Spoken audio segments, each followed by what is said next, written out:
Hey,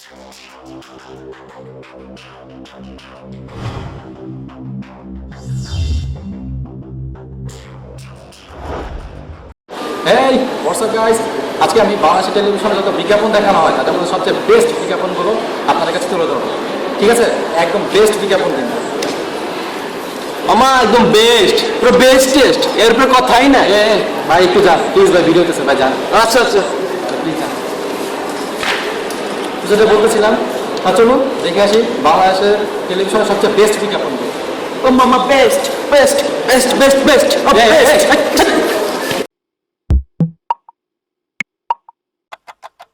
7টা বাজে গেল রে, সাবধান।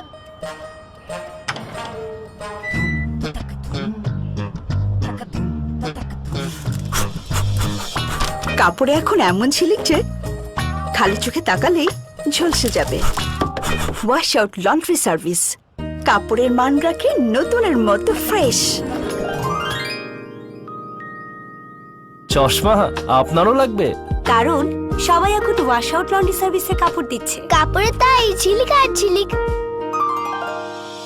ওয়াশ আউট লন্ড্রি সার্ভিস, কাপড় রাখছে এত ফ্রেশ, ঝিলিক মারছে বাংলাদেশ।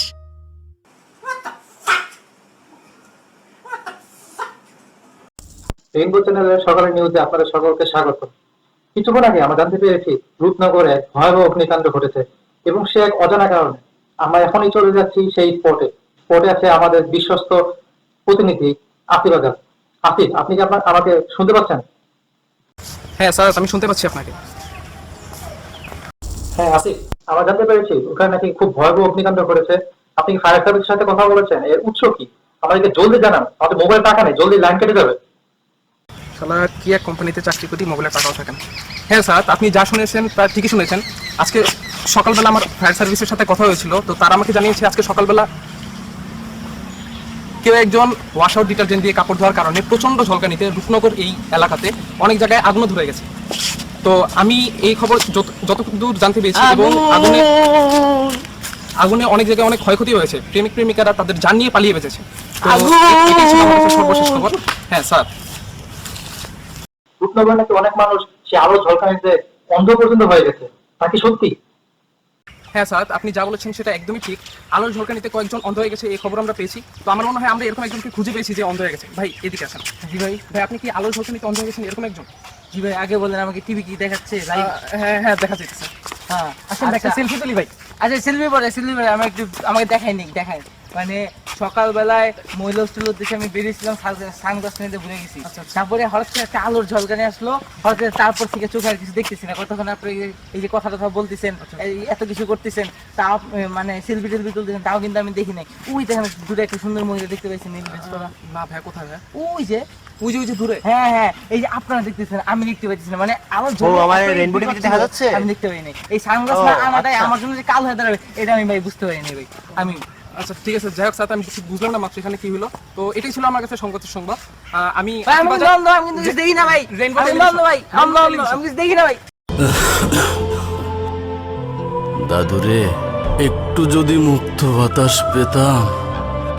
এই শহরের বাতাস বড্ড ভারী রে দাদু।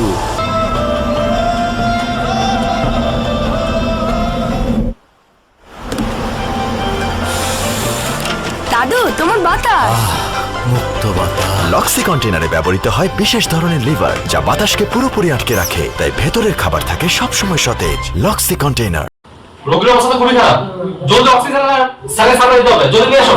ওকে স্যার, তাহলে চিন্তা করেন না, সুস্থ হয়ে যাবেন। স্যার নিয়ে আসছি স্যার। হ্যাঁ কই স্যারের কই, স্যারের সামনে দাও। এই জি স্যার। স্যারের না? জি স্যার, স্যারের সামনে দেবো। জি স্যার। অক্সিজেন কই? এই জি স্যার। এটা কি বাটি স্যার? বাটির মধ্যে কি স্যার? বারান্দা থেকে মুক্ত বাতাস ঘুরে নিয়েছিলাম স্যার। মুক্ত বাতাস স্যার? জি স্যার। এটা দিয়ে আমরা অক্সিজেন সাপ্লাই দেবো। জি স্যার।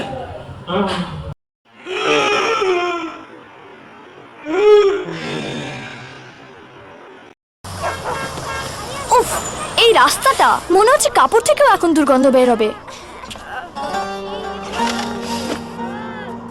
তোমার জামা থেকে এমন সুগন্ধ, তুমি না ওই রাস্তা দিয়ে আসো? আসি না, আমি ওখানেই থাকি। এসে গেল লেবু ও গোলাপের সুবাস নিয়ে নতুন রেইন রিফ্রেশ লেমন অ্যান্ড রোজ। ভাইয়া, কোনো গন্ধ পান নাই? কিসের গন্ধ ভাই? পান নাই ভাইয়া গন্ধ? জি ভাই পাইছি তো। হ্যাঁ আসলে ভাই রিং রিফ্রেশ দিয়ে দিছি তো হ্যাঁ সেটারই ডিমের গন্ধ। ঘাম তো ঠিক আছে, কিন্তু আপনি মনে হয় গোসল করেন নাই অনেক, এত বাজে গন্ধ আসতেছে যে ডিমের ঘামটা পাওয়া যাচ্ছে।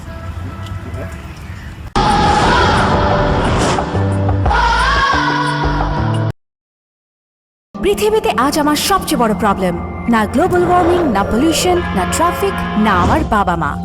প্রবলেম হলো এটা, পিম্পল। না আমার বাবা মা। স্টুডেন্টস, তোমাদের জন্য আজকে আমার একটা প্রশ্ন আছে। সেটা হলো, তোমাদের বলতে কি কেউ বলতে পারবে বর্তমান নাগরিক জীবনের সব থেকে বড় সমস্যা কোনটা? আমি বলি স্যার গ্লোবাল ওয়ার্মিং। আরে দূর বসো। Sir traffic jam. Traffic jam? থাপ প্রায় গাল ফাটা হালাবো। ট্রাফিক জ্যাম না, বসো। Sir pollution sir. Environment pollution না? এই সামান্য একটা কোশ্চেনের অ্যান্সার দিতে পারো না। বাসা যা, আজকে দেখবি কি পলিউশন। যা বয়। Sir sorry sir. স্যার বাবা মা।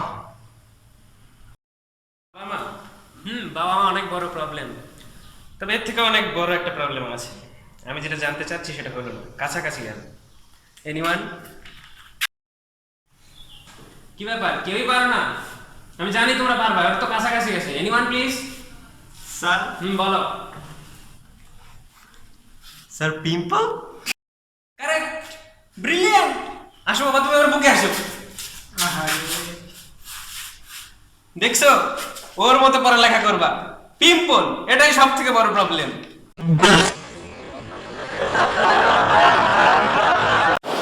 That's all for today. If you enjoyed my video, then please hit like, share, And please don't forget to subscribe.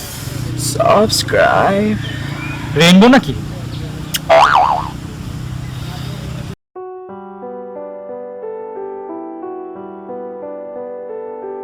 Sir pimple.